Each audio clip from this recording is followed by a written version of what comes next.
কাবিলপুরে মোমবাতি মিছিল, সাংসদকে ধিক্কার। পিডব্লিউডি রাস্তায় প্রতিশ্রুতি ভঙ্গের অভিযোগে বিক্ষোভে উত্তাল জনতা। মুর্শিদাবাদের সাগরদিঘির কাবিলপুরে ভাঙাচোরা রাস্তা ঘিরে ক্ষোভ তীব্র আকার নিচ্ছে। 13 আগস্টের গণ আন্দোলনের পর বৈঠকে সাংসদ খলিলুর রহমান কাবিলপুরের রাস্তা পিডব্লিউডির আওতায় আনার প্রতিশ্রুতি দিয়েছিলেন, কিন্তু 29 আগস্ট জেলাশাসকের সঙ্গে বৈঠকে সেই আশ্বাস কার্যকর হয়নি। ফলে ক্ষোভে ফেটে পড়েছেন আন্দোলনকারীরা। আজ সন্ধ্যা 7টা নাগাদ কাবিলপুর বটতলা মোড় থেকে 1 কিলোমিটার জুড়ে মোমবাতি হাতে ধিক্কার মিছিল করেন সুশীল সমাজ ও কাবিলপুরের আমজনতা। মিছিল শেষে টায়ার পোড়ানো হয়, স্লোগানে ফেটে পড়েন 8 থেকে 80 হাজারের মানুষ। আন্দোলনকারীদের অভিযোগ, সাংসদ খলিলুর রহমান প্রতিশ্রুতি ভঙ্গ করেছেন। নূর ভবনে বৈঠকে তিনি নম্র ভঙ্গিতে পিডব্লিউডির আশ্বাস দিলেও আজ 180 ডিগ্রি পাল্টি মেরে দুর্ব্যবহার করেছেন এবং কাবিলপুরের রাস্তাকে আবারও ধোঁয়াশার মধ্যে রেখে দিয়েছেন। সুশীল সমাজের বক্তব্য, এই আন্দোলন এখানে শেষ নয়। কাবিলপুরের রাস্তা পিডব্লিউডি না হওয়া পর্যন্ত মিছিল, ধিক্কার ও বিক্ষোভ চলবে। ক্রমশ আরও উত্তপ্ত হচ্ছে কাবিলপুর।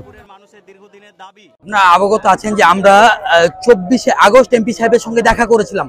উনি আমাদেরকে আশ্বাস দিয়েছিলেন আমি আপনাদের দুজন প্রতিনিধি নিয়ে গিয়ে ডিএম অফিসে দেখা করব।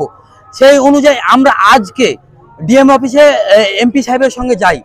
উনি বিতর্কিত মন্তব্য করেন, একবারে 180 ডিগ্রি পাল্টি মারেন যে পিডব্লিউডি থেকে হবে না রোডটা।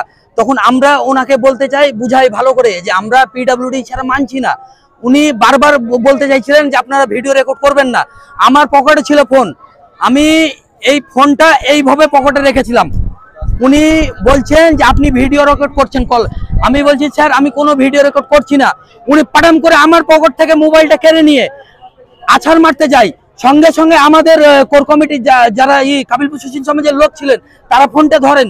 তারপরে উনি তারপর জোর জবরদস্তি ধরে ওনার পিয়ের হাতে ফোনটা দেয়।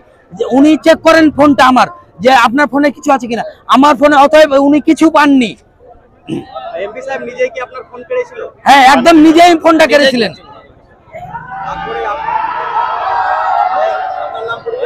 আমার নাম আরিফ হাসান, আমি একজন কাবিলপুরের বাসিন্দা।